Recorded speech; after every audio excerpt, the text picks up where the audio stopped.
Welcome back to the YouTube channel. Another day in the daily life of Freeman. But today something special. I'm actually at one of my mentees' properties at Airbnb in Wembley. So come, let's have a tour. So right now we're waiting for them right now. We're stuck in traffic. It's carnival today, so the roads are a bit, you know. But yeah guys, it's a banging location. Right now, amazing views. They're literally minutes away from the train station. Minutes away from Wembley Stadium, and like just overall just amazing property. Like the thing with Fafana and Naeem, like they have been struggling. I wouldn't even call it struggling, I'll probably say persistent. Yeah, the thing with Fafana and Naeem, they've been persistent. It took them nearly 4 months to get the Airbnb. They had 2 and 1 fell through, but then since joining my program, working one-to-one myself, I've been showing them exactly how to secure their own Airbnb directly with the landlord. So they didn't have to pay a deal sourcing fee of £3,000 or anything like that. 6. Guess we're here. But guys, yeah, again, for like 2 guys coming straight into it, just off the back of the program. Super happy. Just give them a quick look tour. Yeah, Els is with us as well. So, guys, guess which one is the Airbnb? Alright, cool.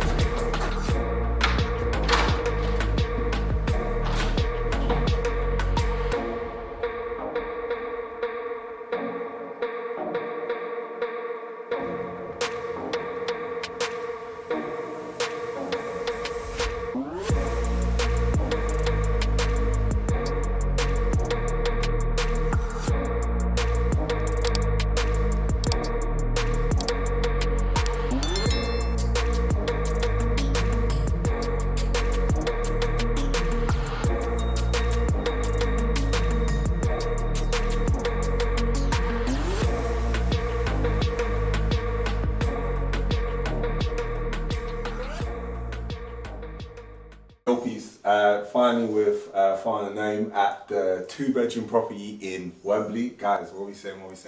It's a lovely place. We're a company known as AIM Properties, and it's our first property. We're gassed to be here. We're happy with what we've done so far. I'm Naeem, and this is... And I'm Afan, and this is all through the help of Freeman and Elliot. Those guys helped us crazy throughout this whole journey, man, and now you can see the fruits of the labours coming through, so... Yeah, it's a lovely experience, honestly. Nice. We never thought we could do it though. Literally, couldn't have done it without them, but teacher to the student soon will be the teacher, hopefully one day, so. Baby steps. That's it, man, cool. Cool, so you guys give us a bit of a tour of this particular property. Maybe we can start with this bedroom here. Of course. So talk to us a bit about the before, what works you've done, and yeah, like the costings associated. So yeah, this room essentially, when we came in here, it was basically a blank room. There was a double bed in here, white walls, basically nothing, to be honest.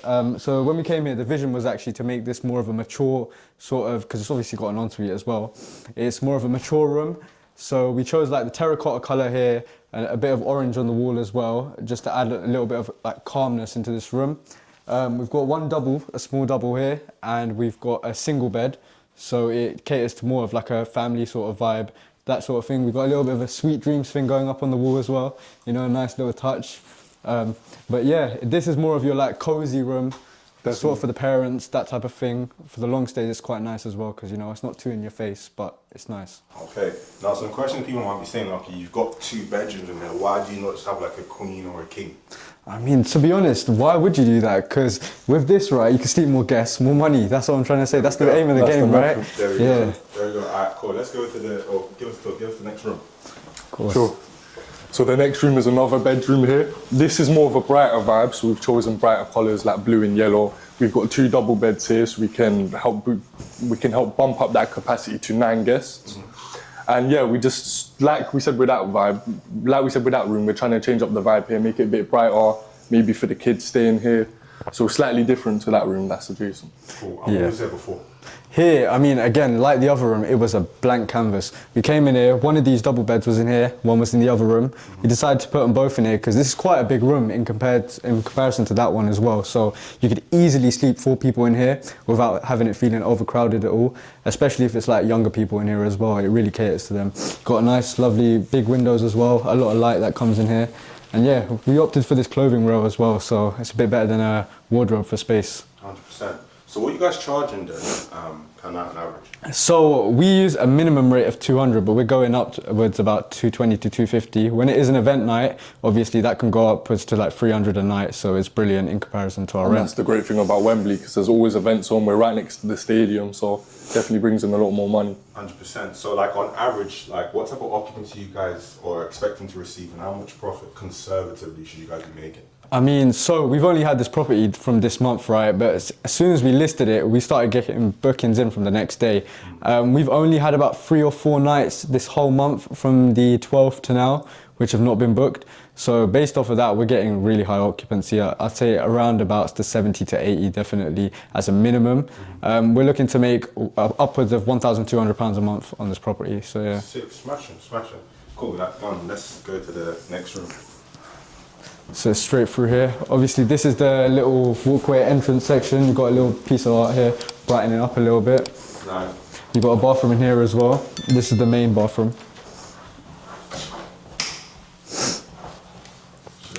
Both bathrooms are of a lovely size, aren't they? They're quite big. Yeah, no, really good. Very modern as well, like to say. But yeah, straight through here is the kitchen, dining room and the living room. It is all together, but it's a very big hall in here.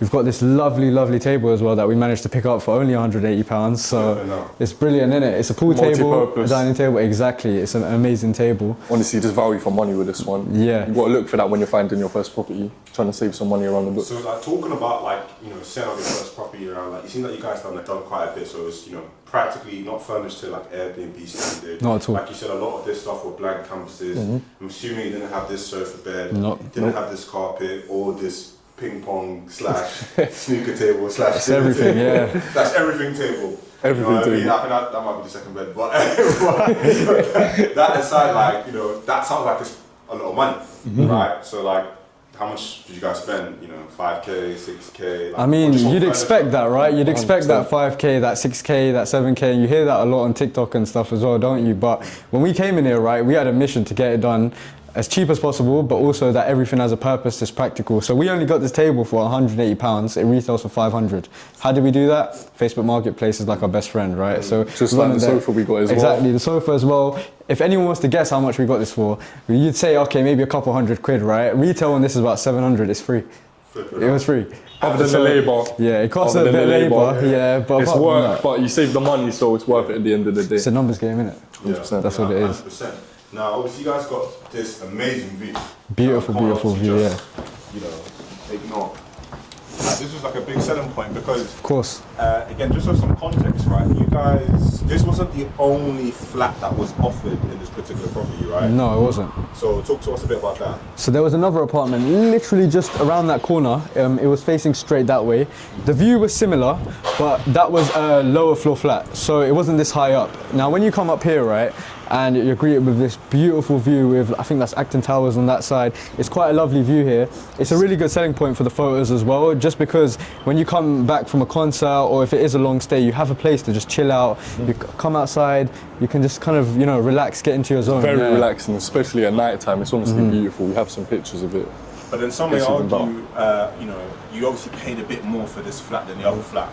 Would you say that was worth the gamble? I'd say so, definitely. I wouldn't even call it a gamble. I'd say that it's definitely worth it. Reason being, right, we might be paying maybe £100, £150 a month more for this apartment, but we're definitely going to get those few more bookings in. So that 150 is covered anyway. So we haven't even got to worry about that, to be honest.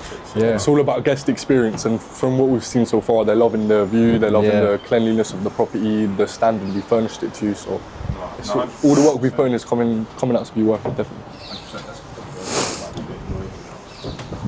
Well, the next question I sort of wanted to ask you guys, so obviously, like, you guys done an amazing job, you know, furnishing, styling, and doing everything with this property now. So, like, how did you guys actually acquire this property? Because I know it took a bit of time, you know. That's an understatement. Yeah, you definitely can't rush greatness, right? But, like, you guys, like, talk to me a bit about, you know, sort of like the acquisition.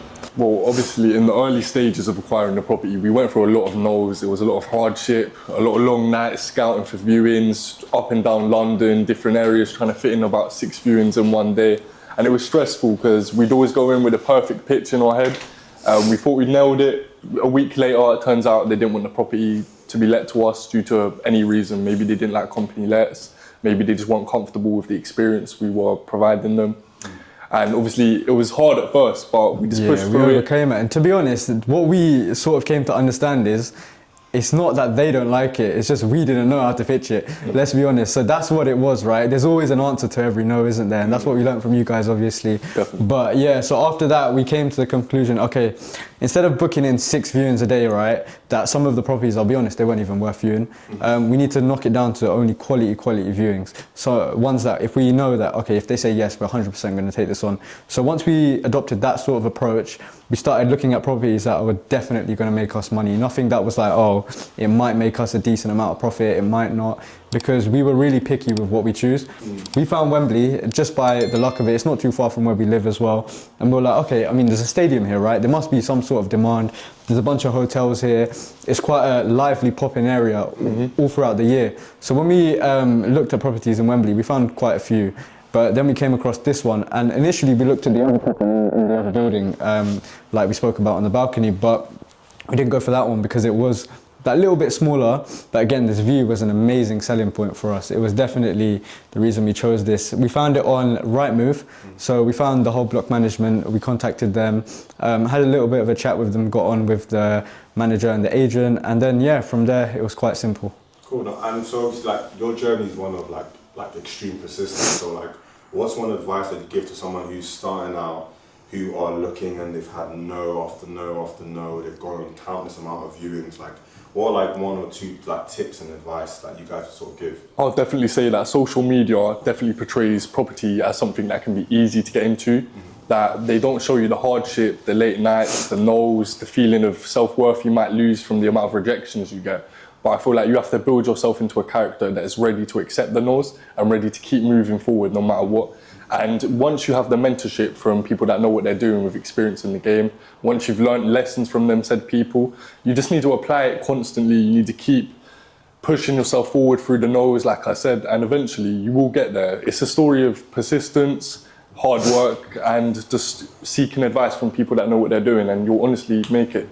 100%. I'd definitely say similar, but my main thing was that no doesn't actually mean no. No never actually means no. It just means you don't know, or they don't know, right? Like the landlord might not know what you're talking about, or you don't know how to portray what you're saying, right?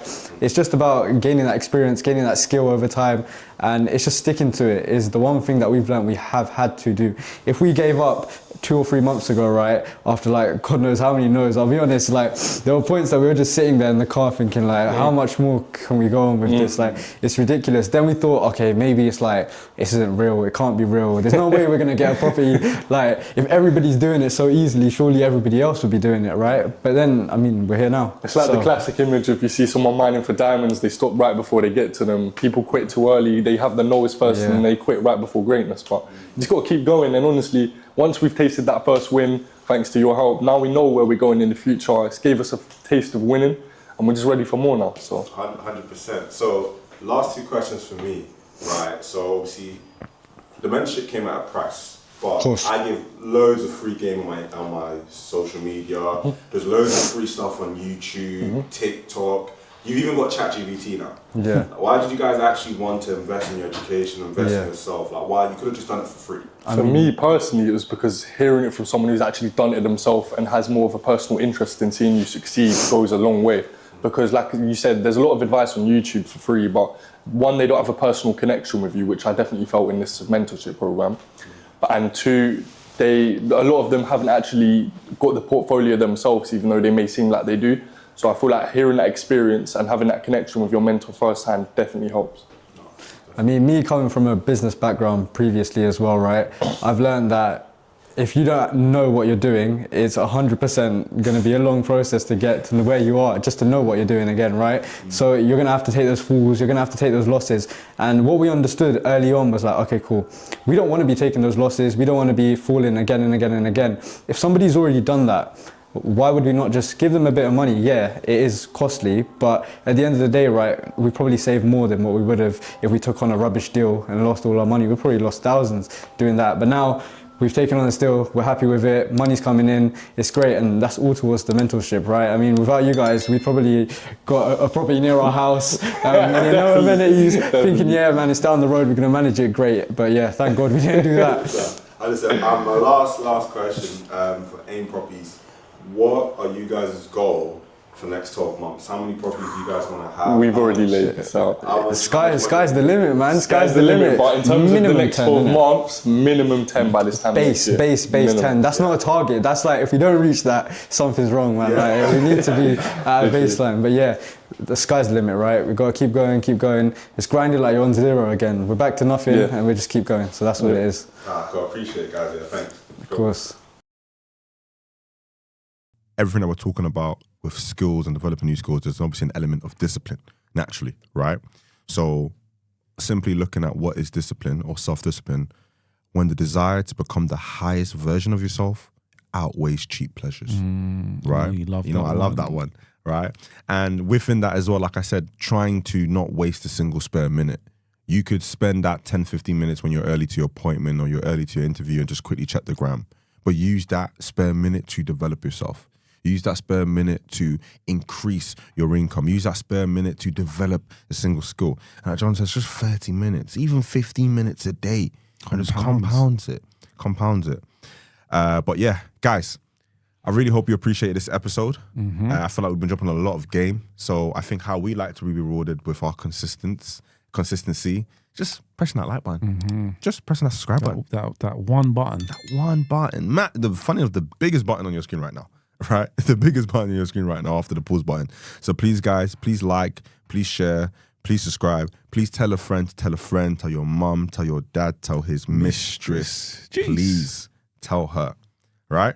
As always, guys, love. Elevate.